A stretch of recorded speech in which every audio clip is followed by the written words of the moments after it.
cama y en cuarentena.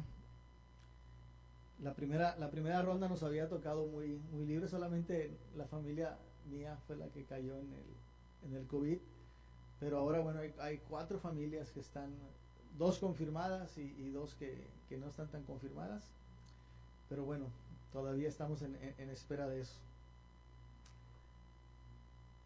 La iglesia y el sufrimiento. Estamos terminando ya con la serie de Seamos Iglesia. Hablamos de todo lo que implicaba ser iglesia desde que Dios nos llamó, desde que Él lo formó en la eternidad, y después cómo nosotros vivimos y practicamos el ser iglesia.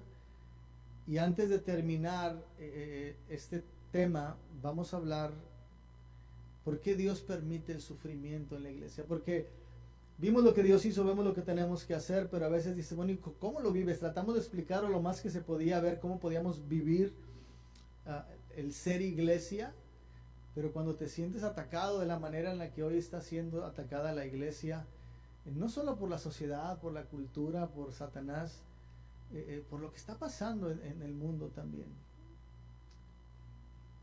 Cabe una pregunta, si Dios es tan bueno, ¿por qué permite que sufran personas buenas? Mucha gente se pregunta eso. ¿Por qué todo este sufrimiento en la humanidad? ¿Dónde está Dios en momentos como estos? En momentos tan difíciles. Este tipo de preguntas surgen en muchas personas todo el tiempo, especialmente en tiempos como los que estamos viviendo. Cuando pasa alguna catástrofe, cuando pasa algún atentado, la gente se pregunta, ¿dónde está Dios cuando sucede todo esto? Para algunas personas es un motivo de alejarse más de Dios, para otras es un motivo de acercarse a Dios.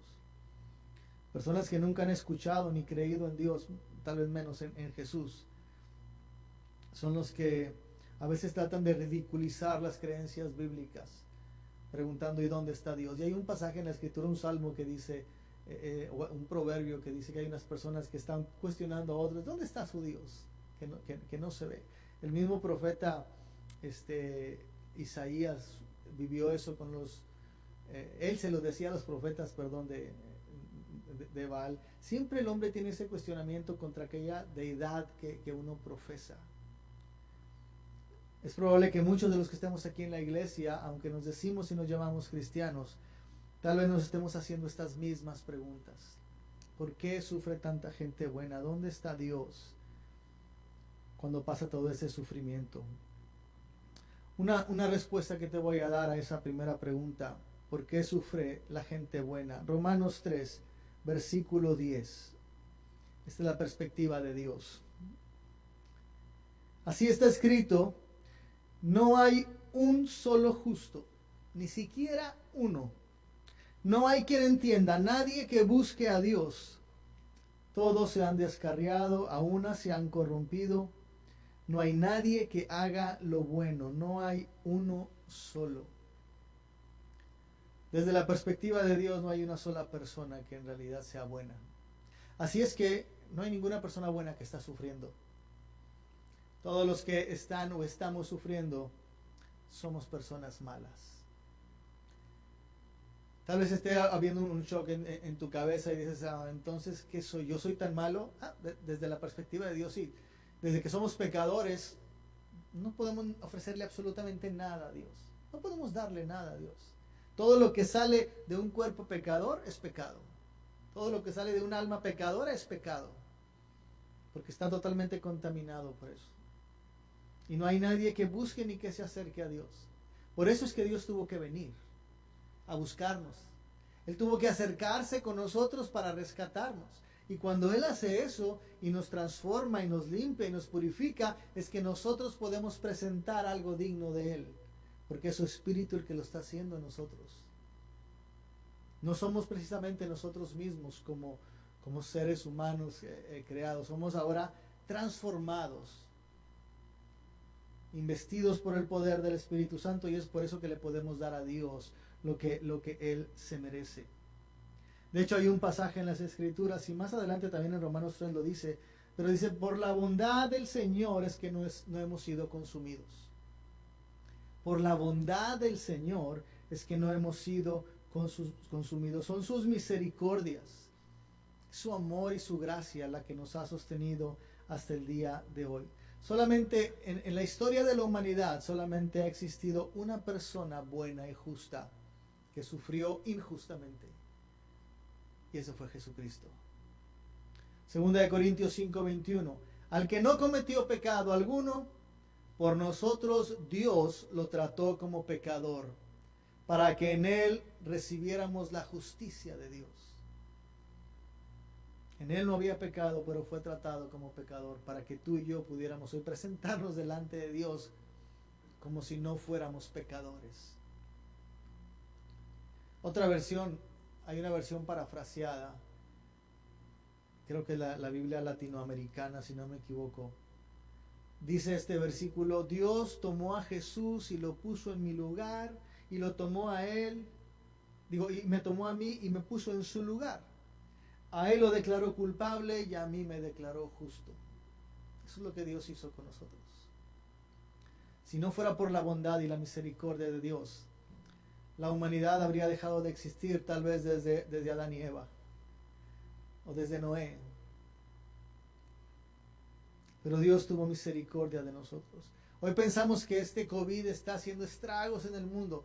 ¿Sabes que el 0.7% de la población mundial es la que está sufriendo el COVID? Te lo voy a poner del otro lado. El 99.3% de la población no se ha contagiado de COVID. Mundial, de la población mundial, no se ha contagiado de COVID. Estamos haciendo una gran pandemia. Dicen por ahí que para que sea una pandemia, el 10% de la población mundial tendría que estar sufriendo para considerarlo una pandemia. Estamos en el 0.7%. Esa es la misericordia de Dios. Esa es la bondad de Dios. Que ha pasado algo y nos ha tocado cerca a todos, pero al mismo tiempo Él está reteniendo, porque está dando oportunidad a que muchos vengan a Él. ¿Dónde está Dios en momentos difíciles? Otra de las preguntas que hacíamos. Salmo 115:3. Nuestro Dios está en los cielos y puede hacer lo que le parezca. Isaías 46:10. Yo anuncio el fin desde el principio, desde los tiempos antiguos, lo que está por venir. Yo digo, mi propósito se cumplirá y haré todo lo que deseo. Es Dios hablando. Nada de lo que está sucediendo se le ha escapado de las manos a Dios. Nada de lo que pasa en tu vida se le va a Dios desde su control. Como creador y sustentador del universo y de la vida del ser humano, Él está en perfecto control de cada situación. ¿Dónde está Dios cuando sucede esto? Si quieres imaginarte de esta manera, está en su trono, observando lo que Él creó, observando lo que el hombre decidió hacer. Él ya envió a su Hijo para que redima y está dando tiempo para que muchos puedan creer y volver a Él. Dios está en el mismo lugar en donde estaba cuando estaban crucificando a su Hijo. Jesús dijo, si yo quisiera mandaría llamar legiones de ángeles para que me liberen de ti, le dijo a Pilato. Pero no he venido a eso. Dios estaba sentado en su trono, viendo la maldad del hombre, viendo cómo mataban a su Hijo justo y santo, sabiendo que solamente Él podía pagar para el resto de la humanidad. Y se quedó sentado observándolo, porque era lo único que se podía hacer. Lo importante entonces, si Dios tiene el control de todo, y Él ha tenido un propósito para todo esto, ¿cuál es la importancia del sufrimiento para la iglesia? ¿Por qué Dios permite que la iglesia pase por sufrimiento? ¿Cuál es la razón que Dios tiene para nosotros? Hay un pasaje que es Juan 16:33. Jesús está preparando a sus discípulos porque ya se va a ir. Acaba de pasar la última cena. Acaban de pasar por el huerto, van por el huerto y está platicando con ellos. Jesús les dice, yo les he dicho estas cosas para que en mí hallen paz. En el mundo afrontarán aflicciones, pero anímense. Yo he vencido al mundo. Jesús está consolando a sus discípulos por lo que va a venir, que ellos todavía no saben exactamente qué es lo que va a venir. Y no solamente está consolando a sus discípulos, sino que esto trasciende por las generaciones y por las edades y llega todavía a nosotros. Porque hoy estamos viviendo esto. Esto no debería desanimar a los discípulos. En el mundo afrontarán aflicciones, ni ponerlos nerviosos, porque la frase no se queda ahí. Si se dice y les dice a ellos, van a tener problemas, pero él concluye la frase, pero estén tranquilos, confíen, yo he vencido al mundo. La iglesia de Hechos, después de que salió Jesús, es una iglesia que sufrió. La iglesia de primer siglo y de segundo siglo es una iglesia que ha sufrido. Los cristianos han sufrido a través de la historia. Hoy en día todavía hay muchos que están sufriendo por causa del Evangelio.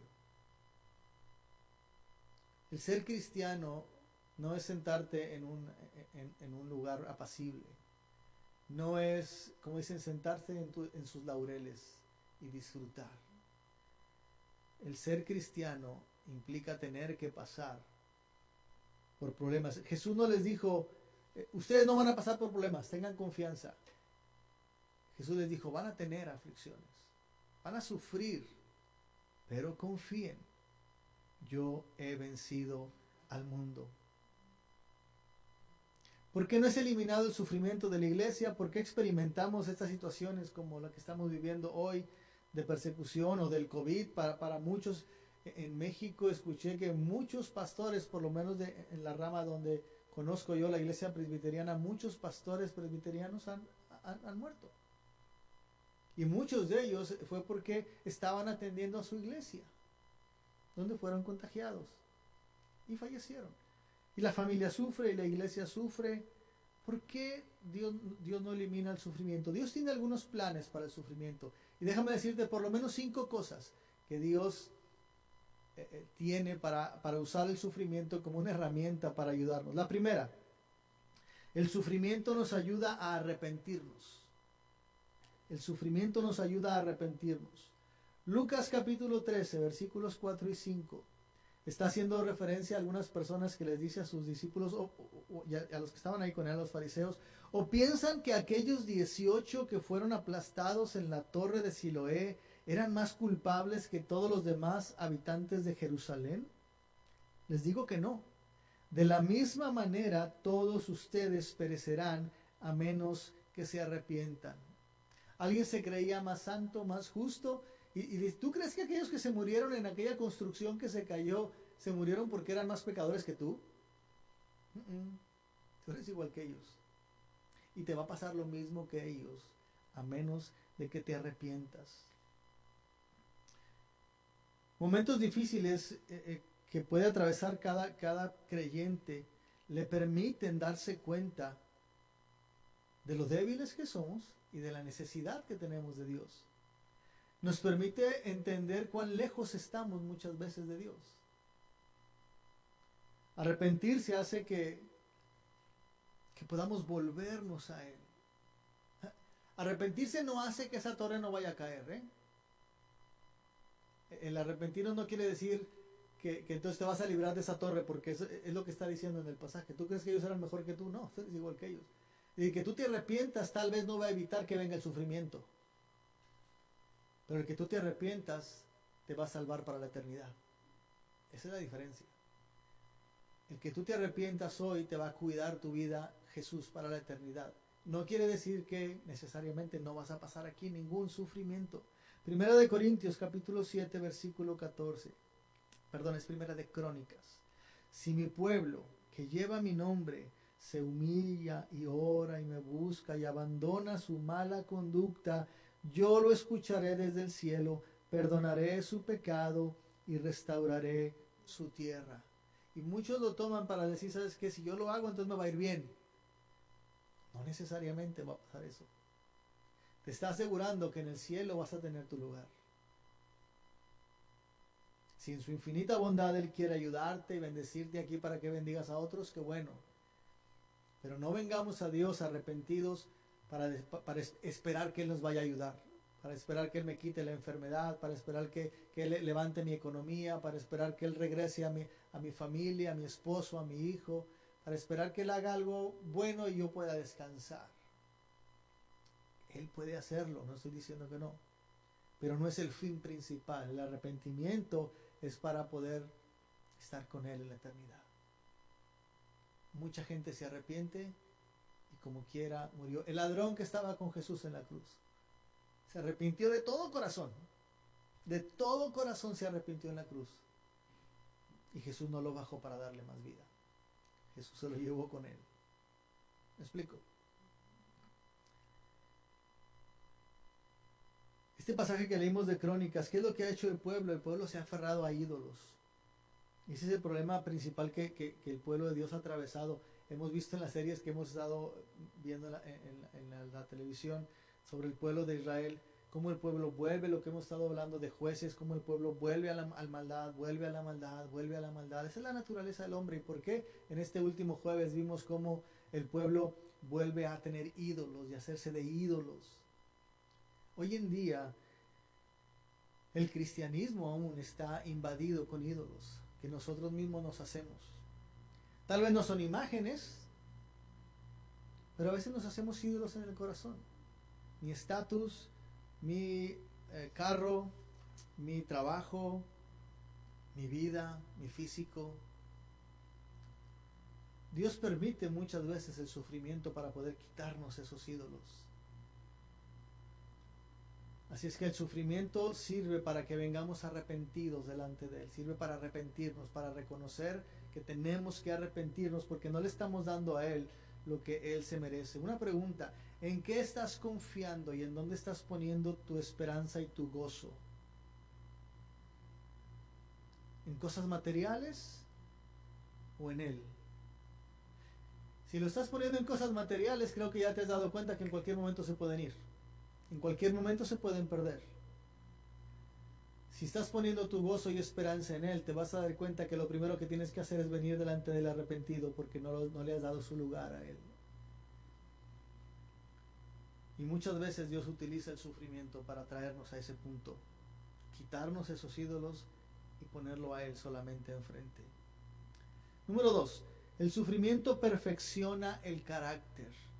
Romanos capítulo 5, versículos del 1 al 5. En consecuencia, ya que hemos sido justificados mediante la fe, tenemos paz con Dios por medio de nuestro Señor Jesucristo. También por medio de Él y mediante la fe tenemos acceso a esta gracia en la cual nos mantenemos firmes.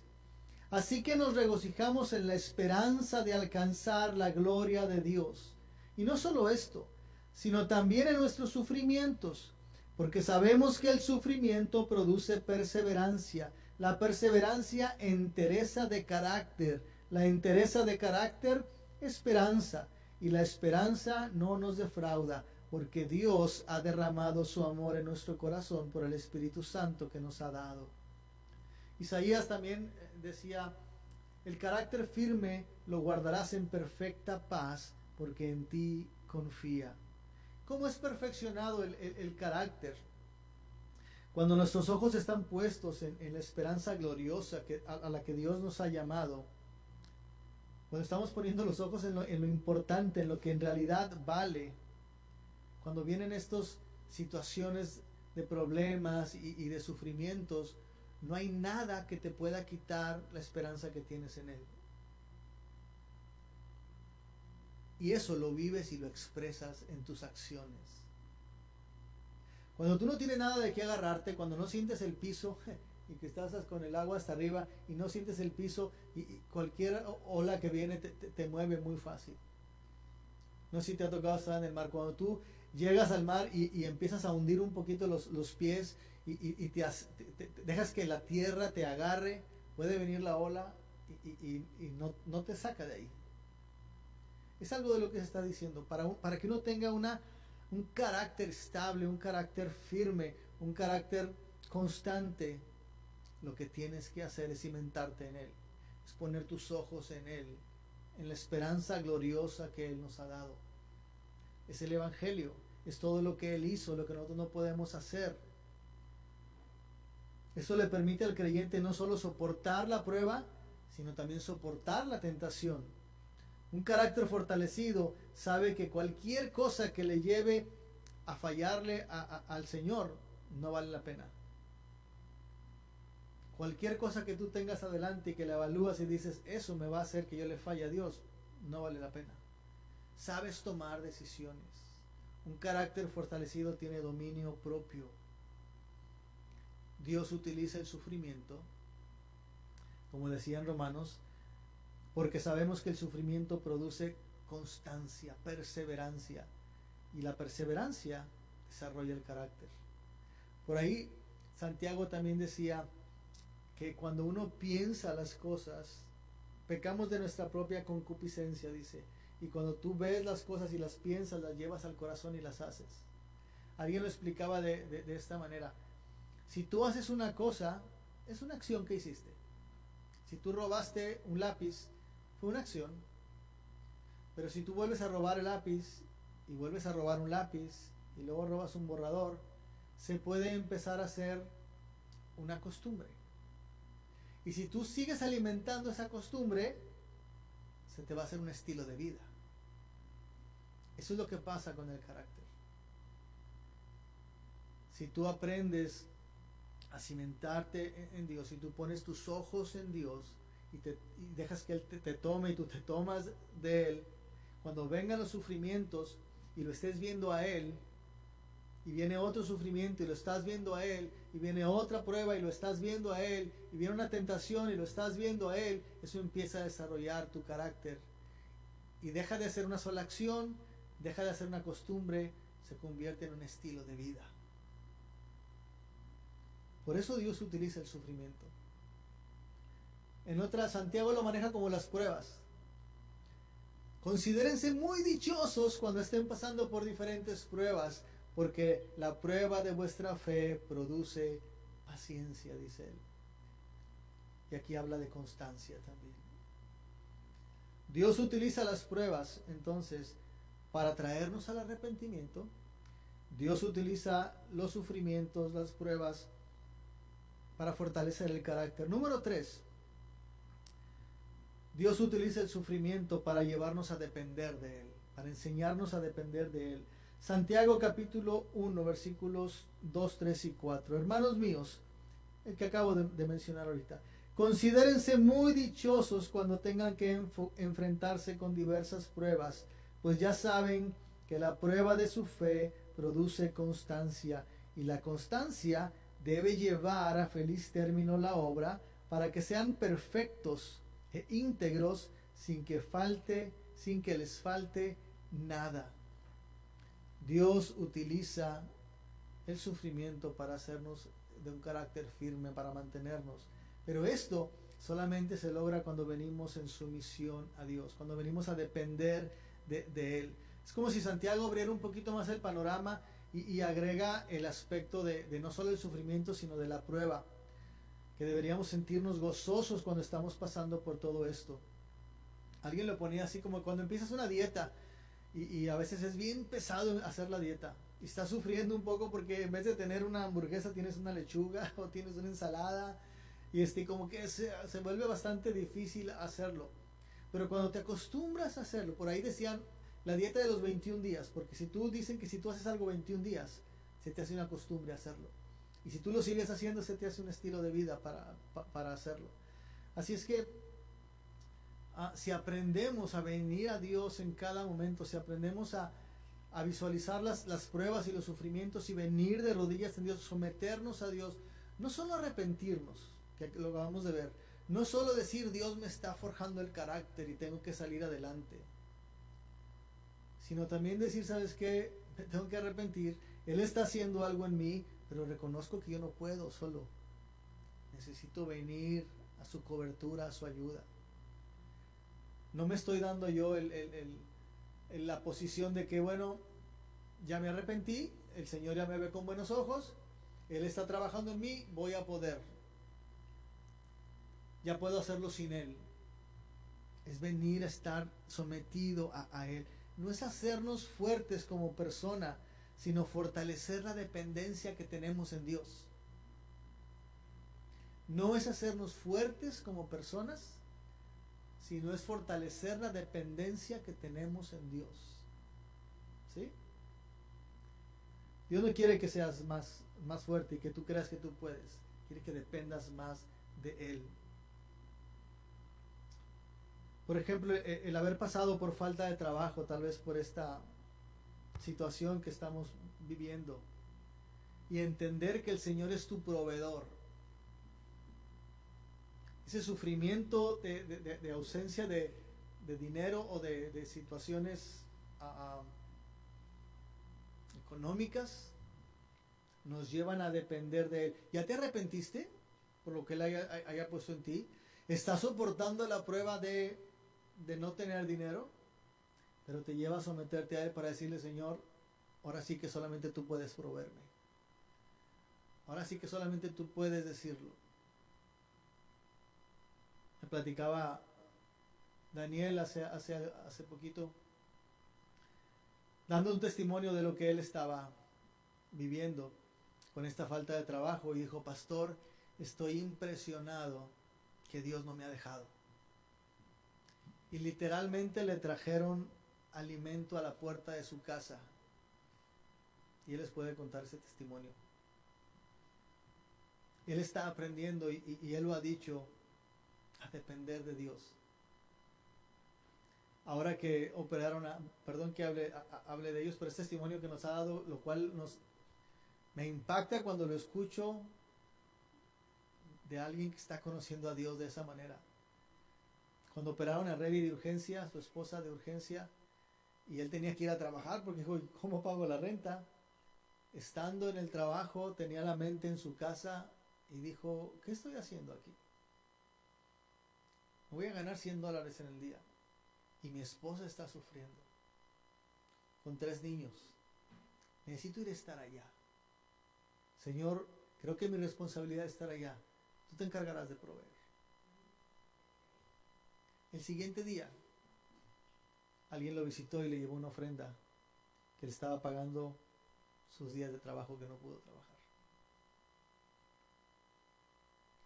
Cuando uno aprende a someterse a Dios, Dios no nos deja solos. Él permite el sufrimiento, pero el sufrimiento nos enseña a someternos a Él. Segunda de Corintios 1:8. Hermanos, no queremos que desconozcan las aflicciones que sufrimos en la provincia de Asia. Estábamos tan agobiados bajo tanta presión que hasta perdimos la esperanza de salir con vida. Nos sentíamos como sentenciados a muerte, pero eso sucedió para que no confiáramos en nosotros mismos, sino en Dios, que resucita a los muertos. Fíjate lo que está diciendo el apóstol. Hermanos, sufrimos mucho, pensamos que ya nos íbamos a morir.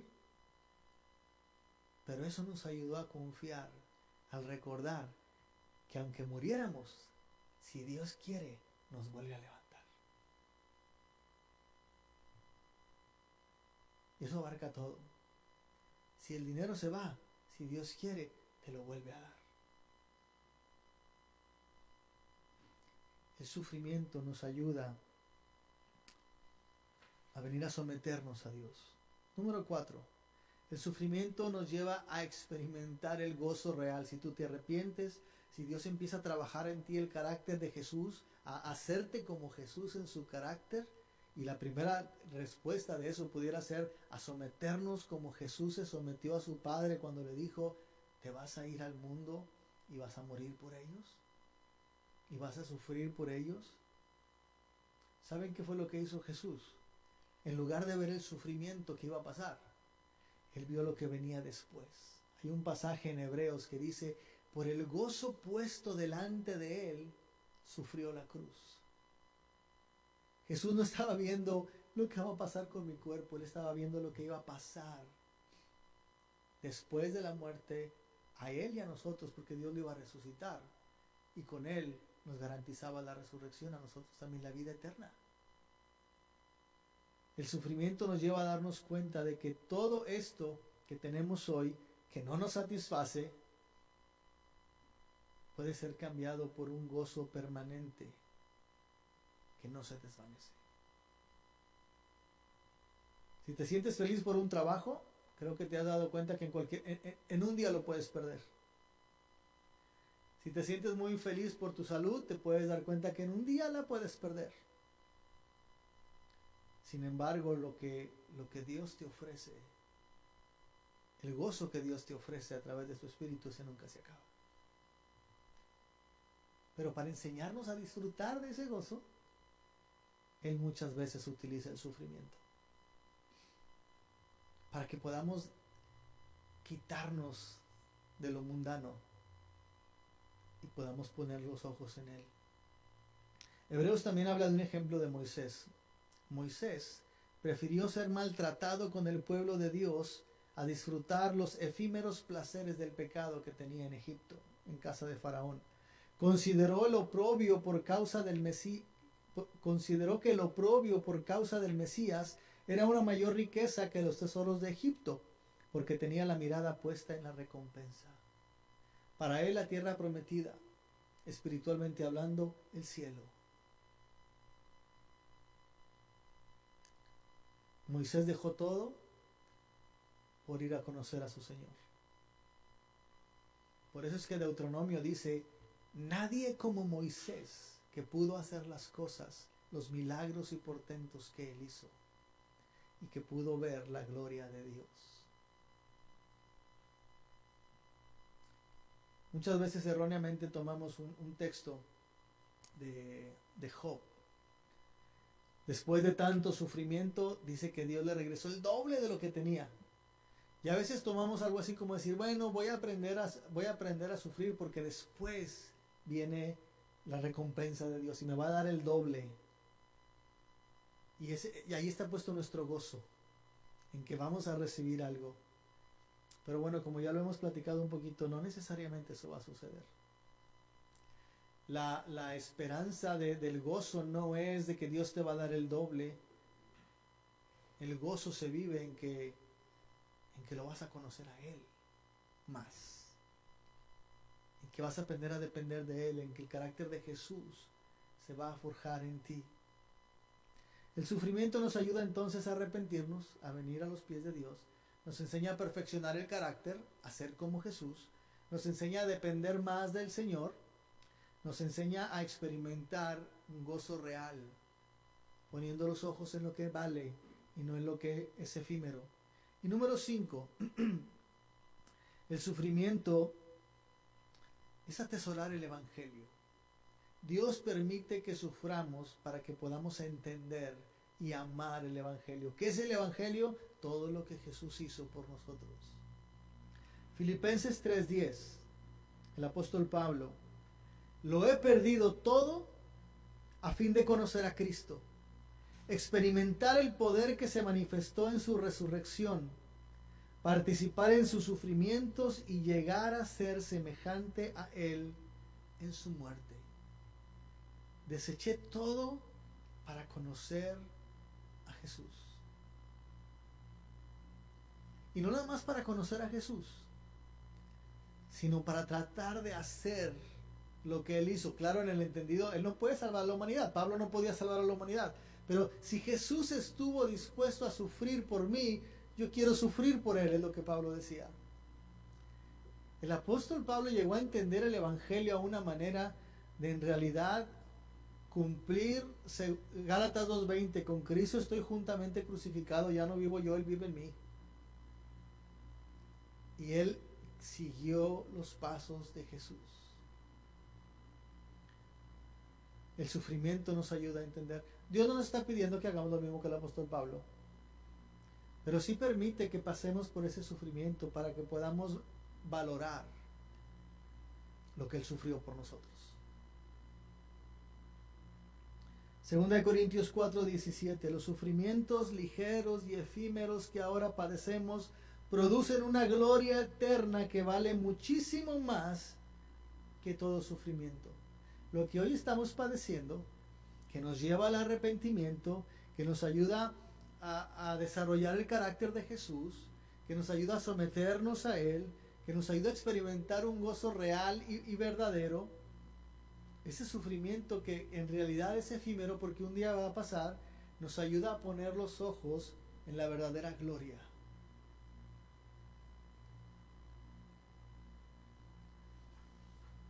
Eso es conocer el Evangelio.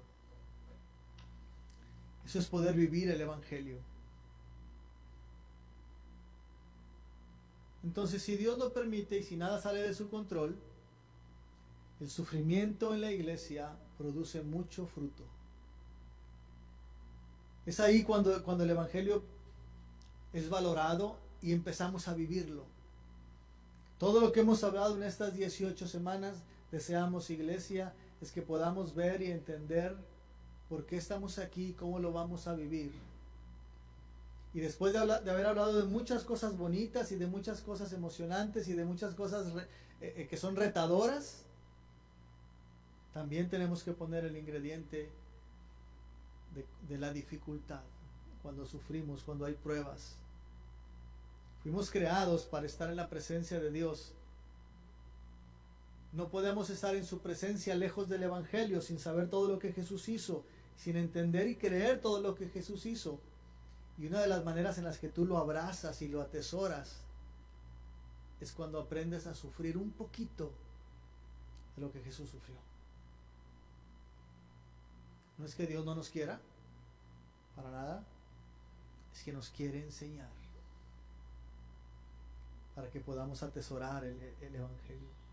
Job 19, versículos 26 y 27. Job dijo: yo sé que mi Redentor vive y que al final triunfará sobre la muerte. Y cuando mi piel haya sido destruida, todavía veré a Dios con mis propios ojos. Yo mismo espero verlo. Espero ser yo quien lo vea y no otro. Este anhelo me consume las entrañas. Job, tirado en un lecho, afectado físicamente, enfermo, con mucho dolor, con mucha molestia, con sus hijos muertos, en la pobreza porque se le robaron todo lo que tenía. Básicamente está diciendo: estoy esperando que Dios cierre mis ojos. Pero ¿sabes qué? Eso va a provocar que yo lo vea a Él. Que mis ojos lo vean a Él. Y dice, me impacta como dice al final: este anhelo consume mis entrañas. Anhelo y deseo ver a Dios. Todo el sufrimiento que estoy pasando, lo vuelvo a pasar por la seguridad que tengo de que lo voy a ver a Él otra vez. Vale la pena pasarlo si lo voy a ver a Él. En conclusión, Jesús le dijo a sus discípulos: en el mundo tendrán aflicciones. En este mundo afrontarán aflicciones, pero anímense, yo he vencido al mundo. El sufrimiento nos recuerda de alguna manera que no somos de este mundo. Somos fuera de este mundo. Estamos ahora aquí, pero no pertenecemos a este mundo. Por eso, al ser extranjeros, estamos sufriendo. Estamos viviendo la consecuencia del no ser ciudadanos de este mundo, la consecuencia del pecado. Tenemos una ciudadanía donde vamos a estar disfrutando de la presencia de nuestro Dios. El sufrimiento nos recuerda que Dios está en control de todo, que Él está trabajando para que lo amemos más, para que atesoremos su evangelio aún más, para que quitemos nuestra dependencia de nosotros mismos y nos sometamos a su dependencia. Él va a obrar en nuestras vidas para que vengamos en arrepentimiento al decirle: Señor, te he dejado a un lado y no he confiado en ti, no he buscado tu rostro, no puedo, necesito de ti, perdóname por haberte abandonado. El sufrimiento nos ayuda a desarrollar el carácter de Jesús, a someternos a Dios, a experimentar un gozo que no es humano, que es espiritual. El sufrimiento nos enseña a atesorar el Evangelio. Por último, el Salmo 73, 25 y 26. El salmista diciendo, ¿a quién tengo en el cielo sino a ti? Si estoy contigo, nada quiero en la tierra. Podrán desfallecer mi cuerpo y mi espíritu, pero Dios fortalece mi corazón. Él es mi herencia eterna. Es mi oración que el Señor siga perfeccionando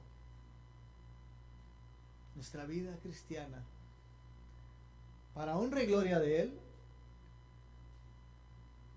para gozo de nuestras vidas y para testimonio de salvación de muchos que no le conocen, y lo van a hacer a través de que vean cómo nosotros vivimos en Él el sufrimiento.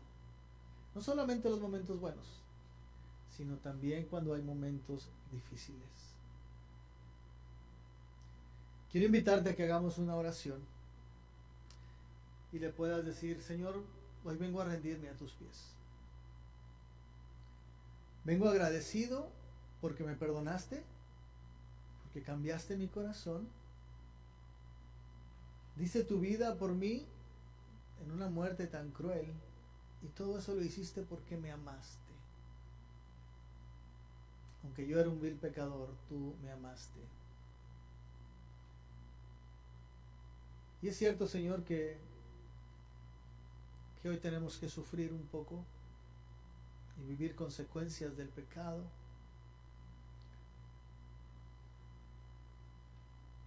Pero, Señor, al sabernos salvos en ti, al sabernos redimidos, al sabernos ganados por la obra de Jesús y asegurada nuestra vida en ti,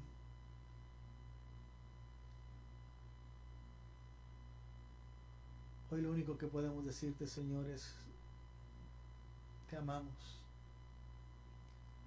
Te amamos y venimos a rendirnos ante tus pies. Y como cantábamos al principio, entregar todo lo que somos ante tus pies.